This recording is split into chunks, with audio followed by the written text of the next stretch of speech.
Vamos imaginar por um instante que é a sua própria fortaleza, sabe? Aquele sistema incrível criado para te defender, de repente se vira contra o próprio mestre. E aí começa uma guerra interna, silenciosa e devastadora. Pois é, essa é a realidade de quem vive com uma doença autoimune. Uma batalha que não é contra um inimigo externo, mas contra a própria carne, o próprio sangue. É um conflito que aparece em dores que ninguém sabe de onde vem e um cansaço. Um cansaço que parece roubar a alma. E essa, na verdade, é a história de uma epidemia que está crescendo quietinha, nas sombras. Condições como a Hashimoto, artrite reumatoide, lúpus, se tornaram muito comuns e deixam um rastro de confusão e sofrimento por onde passam. Os sinais, eles chegam como alertas de uma fortaleza que está sendo atacada por dentro. Dores que passeiam pelo corpo sem explicação, uma fadiga que não melhora com descanso nenhum, uma inflamação que queima por dentro, um sistema digestivo que vive em pé de guerra, são os ecos dessa batalha interna.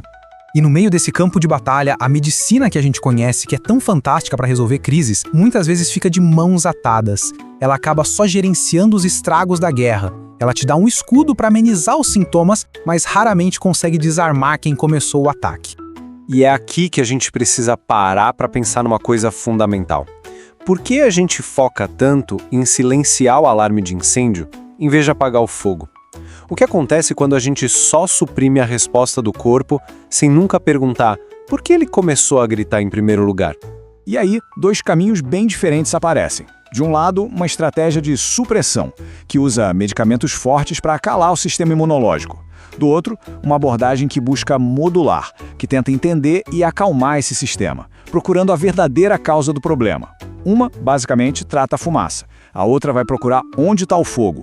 E essa passa a ser a pergunta de $1 milhão, né? O que é que está acendendo esse pavio? O que está dando a ordem errada para o nosso sistema de defesa, fazendo ele atacar a gente mesmo? A resposta, olha, está ficando cada vez mais claro que ela mora bem mais perto do que a gente pensa. E é nesse ponto da jornada que um segredo começa a ser revelado. Uma estratégia poderosa, cuja arma principal não é uma pílula, mas algo muito mais fundamental: o que a gente come. Um caminho desenhado para ir direto na raiz da informação. O nome dele é Protocolo Autoimune, ou PAI para facilitar. Mas olha, não se engane, isso não é uma dieta no sentido que a gente está acostumado. É uma verdadeira intervenção terapêutica. Pensa num mapa estratégico para tirar os gatilhos de cena, reconstruir as defesas do corpo e, finalmente, assinar um tratado de paz com o sistema imunológico. O primeiro passo dessa estratégia é a retirada. A gente tira do campo de batalha os principais suspeitos. Sabe, aqueles alimentos que podem estar confundindo o nosso exército de defesa. Glúten, laticínios, grãos e até mesmo alguns alimentos que são considerados saudáveis, como tomate, pimentão e nozes, que para um corpo que já está em alerta podem funcionar como um gatilho. E no lugar deles, a gente convoca os aliados. Alimentos cheios de nutrientes que dão a matéria-prima para o corpo se reconstruir. Proteínas de boa qualidade, muitos vegetais e gorduras boas que funcionam como um bálsamo nas feridas da inflamação. A meta aqui é nutrir tão profundamente que a tempestade interna finalmente começa a se acalmar. Tá, mas como é que só essa troca de alimentos consegue um resultado tão poderoso assim? A resposta está no lugar que a maioria de nós ignora completamente: o nosso intestino. E aqui a gente descobre uma coisa simplesmente fascinante. Usar a metáfora do intestino como berço do sistema imunológico é perfeito. E não é exagero não. Pensa só, cerca de 70 a 80% de todo o nosso exército de defesa mora ali, na parede intestinal. Ele não é só um órgão para digestão, ele é o quartel-general. E se o comando central tá uma bagunça, toda a operação de defesa fica comprometida. E aí, a lógica por trás do protocolo fica super clara, em 3 passos.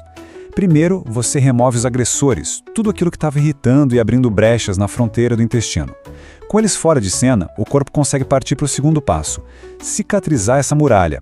E com a fronteira segura de novo, o sistema imunológico pode finalmente baixar as armas. Ele se acalma. E esse é o ponto de virada da história. Quando a gente consegue selar essas brechas na muralha, o que a ciência chama de permeabilidade intestinal, a gente impede que invasores como pedacinhos de comida mal digerida e toxinas caiam na corrente sanguínea. Sem esses alarmes falsos o tempo todo, nosso exército para de atacar alvos que não deveria. E aí sim, ele pode voltar a atenção para as ameaças de verdade. Só que essa jornada rumo à paz, ao silêncio dos sintomas, não se resume só ao que a gente coloca no prato. A comida é, sem dúvida, a peça-chave, mas o mapa da cura, ele é bem maior do que isso. O estresse crônico, as noites mal dormidas, a falta de movimento, tudo isso joga mais lenha na fogueira da inflamação. Por isso, aprender a gerenciar o estresse, ter um sono que realmente repara e movimentar o corpo com gentileza, isso não é opcional. São cláusulas fundamentais nesse tratado de paz. E como em toda a grande jornada, essa também precisa de tempo. O corpo não adoeceu do dia para a noite e ele também não vai se curar do dia para a noite. Paciência aqui não é uma escolha, é o próprio terreno onde a cura vai poder florescer. E antes da gente fechar essa nossa história, um aviso muito, muito importante.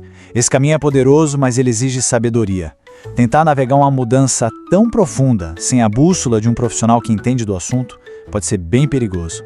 É a orientação de quem conhece o mapa que vai garantir a segurança e o sucesso da jornada.